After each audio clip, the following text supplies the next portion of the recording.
presentation.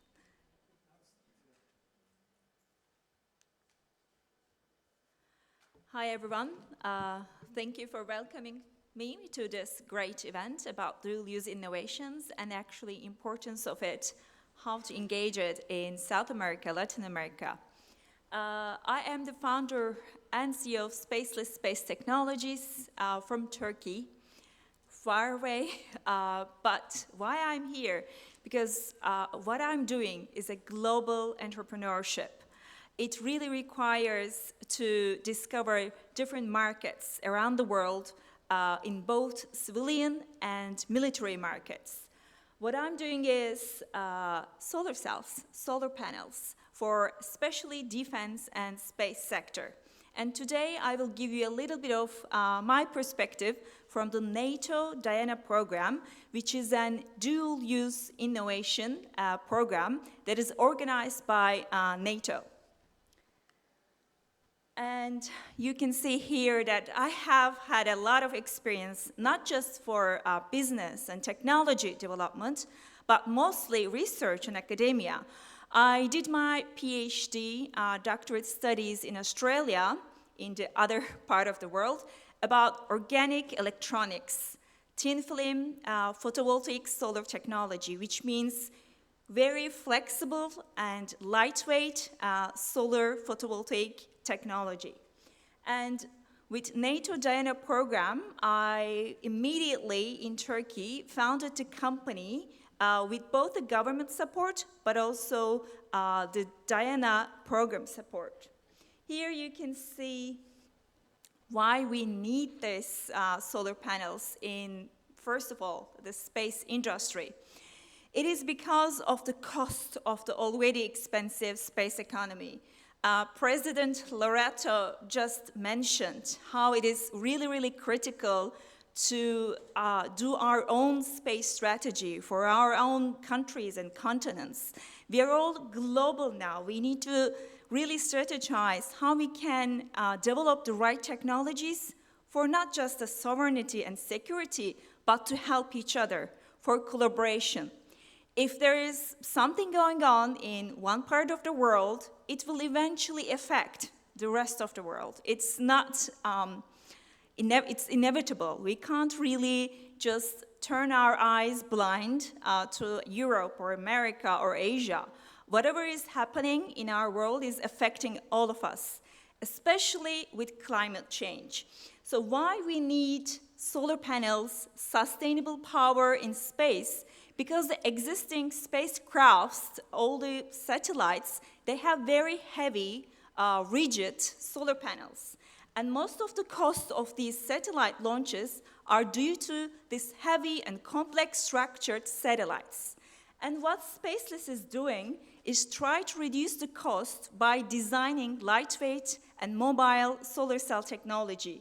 Here on this graph, you can see by 2030, there will be more and more satellites in the space, and hopefully Chile will be one of the contributors to these immense amounts of satellite launches.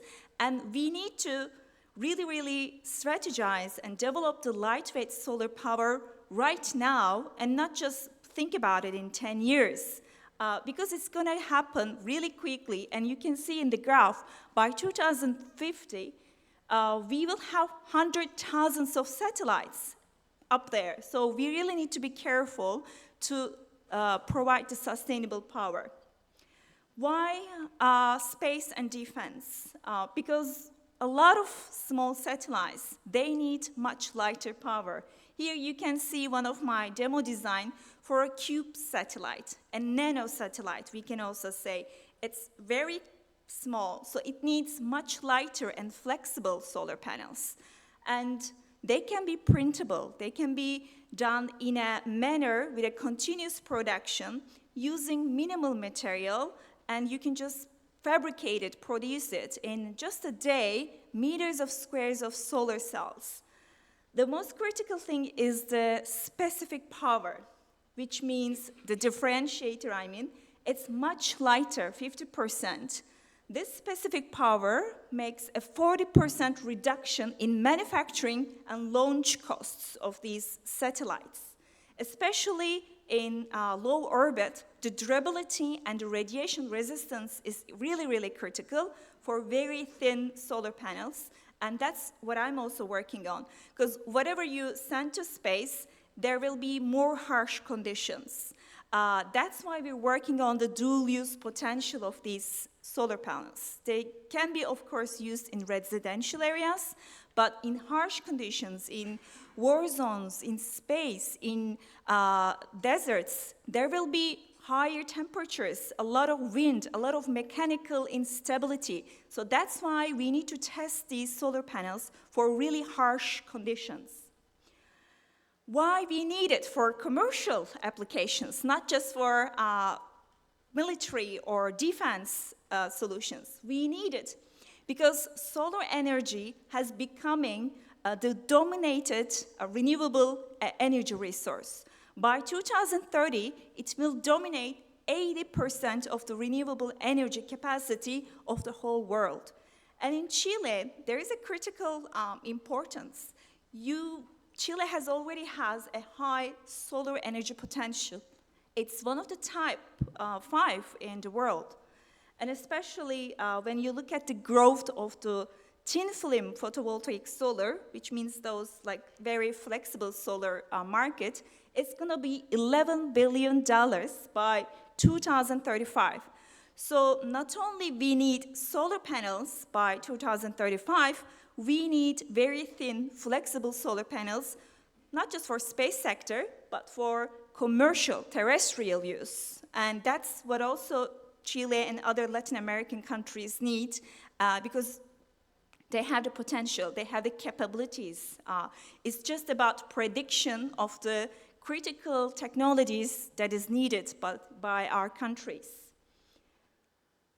And that's why you really need to identify yourself if you're working on these type of countries and these type of technologies as a dual-use startup, as a dual-use company, because you have different market use cases and they are growing very exponentially. You can see here there is a 7.5% growth in space sector and 7.2% in energy sector. It's going to be around $300 billion by 2030.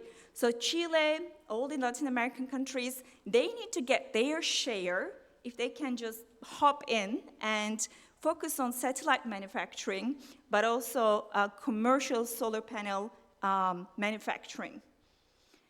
Why we need these, again, very lightweight solar panels? What is the difference? Maybe you already have some in your houses, in your buildings. It's because of the specific weight. I'm working on making them thinner and more flexible. Imagine a solar panel that is 5 micrometer thickness.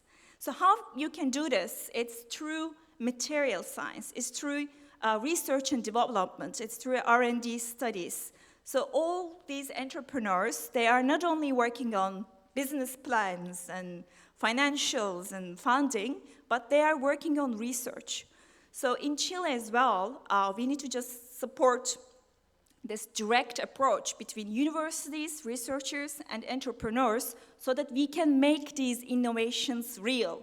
These are really critical innovations so that we can just hop in front of US or Europe in future in terms of space and defense technologies. Why I was in Dual Use Innovation Program by NATO? Because NATO also tries to find these technologies, identify in different challenges, and support them. So what are these challenges? My challenge was energy resilience. NATO wants companies to find solutions to help countries to have more sustainable, resilient, and mobile energy solutions. And mostly, they are focusing on renewable energy. Maybe years ago, sustainable power was not this popular, especially for space industry, but now all countries around the world are focusing on finding the more sustainable power, especially if there's a disaster, if there's an earthquake, if there's a bushfire, then you need more lightweight and more accessible power to go and help those countries. You can't just go and plant a solar power plant in a place there is a lack of infrastructure. You need to have mobile solutions. So that's why Space Technologies, my company, was selected from Turkey, you can see there. And there are several countries from America, Canada, Europe, and this year there is also Sweden was part of the NATO Diana program. And what is the definition of this program actually? It's Defense Innovation Accelerator for the North Atlantic.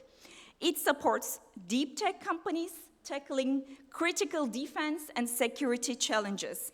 So when we say defense and security, sometimes it really gives us a little bit of intimidating meaning, but it's not that. It's really supporting technologies that will give us more peace, how we can preserve the peace in the world. It's by actually supporting early stage entrepreneurs and innovators.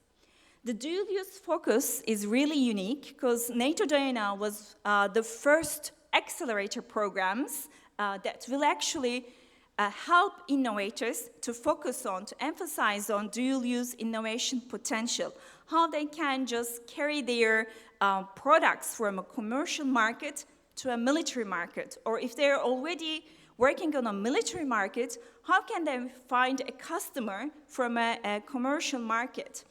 And they got a help from MIT. You can see here, there's like a chart. And in this chart, I'm not sure if you can see, but there's a commercial funding readiness level. There's commercial customer readiness level, mission funding readiness level, and mission customer readiness level. So these are some of the parameters that really defines the dual-use readiness of the startup. It actually looks like a little bit of the dual hub logo as well. And MIT uses this dual readiness level model to determine if you're really ready to be a dual-use startup. It's a really good model to actually help us to define our beginning, our progress, and in the end, what happened to our TRL level as well, our technology readiness level. So they use these 5 parameters to define our progress, but also the success of the startups. The key achievements Spaceless got through Diana is both the testing of our products, but also getting a lot of insights. How can we ease the procurement of defense sector and help to the startups? Because there is a big problem in the world, in Turkey, in Europe, in Asia, everywhere, in Oceania, in America, about procurement strategies. Defense sector has a lot of legal and a lot of big regulation problem.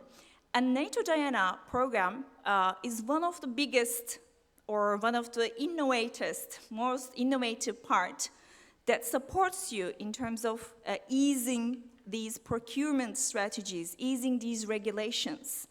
You don't need to just have your product ready for a defense company, but they will help you, like in the beginning, to follow the right steps so that you can get ready your product for the defense sector. To sell to the NATO countries, you need to have the different and actually more careful and more meticulous standards. So you need to follow those standards to design your product in the beginning. You can't just go back and modify the product that easily.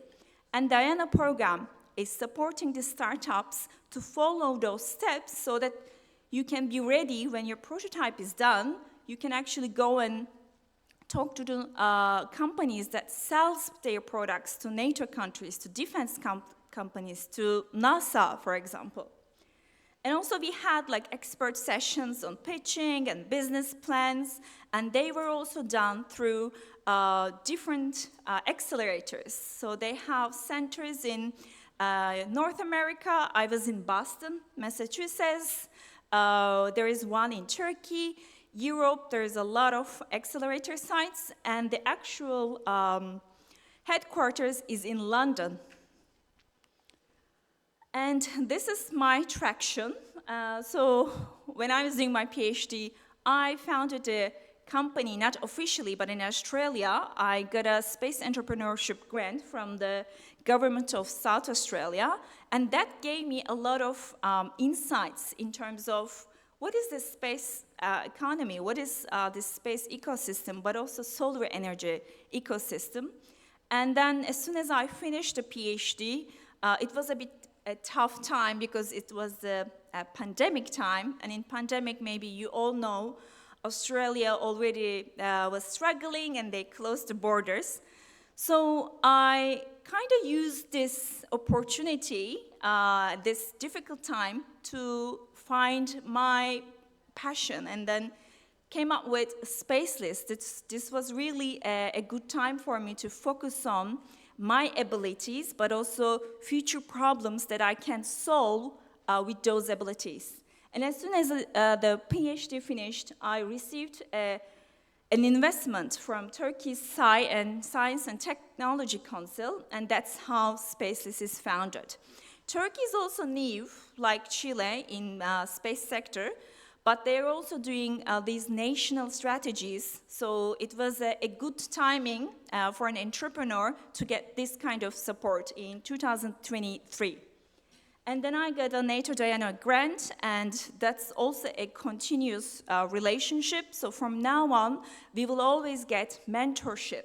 We will always get insights and, of course, help in procurement from the NATO program, which is really, really critical because the program is only 6 months. The most benefits, you get them after the program. After the program finishes, you start realizing how important that support you get from this dual-use program. And my goal is actually finish the large-scale prototypes in 2026, 2027, so that we can actually explore these dual-use markets and not only send these solar panels, flexible solar panels, to space, but also use them in residential and commercial applications. One of the applications is building integrated photovoltaics, and I know that Chile already have some buildings here in Santiago as well, in Concepción, with building integrated photovoltaic solar cells. So I hope in 2026 and 27, I can always come to Chile and work on this technology as well. Thank you so much, muchas gracias, and please scan that code as well. It's my LinkedIn, so you can always ask me questions for collaboration to actually explore not just solar panels, but the space economy across Europe, Asia, and Latin America. Thank you so much.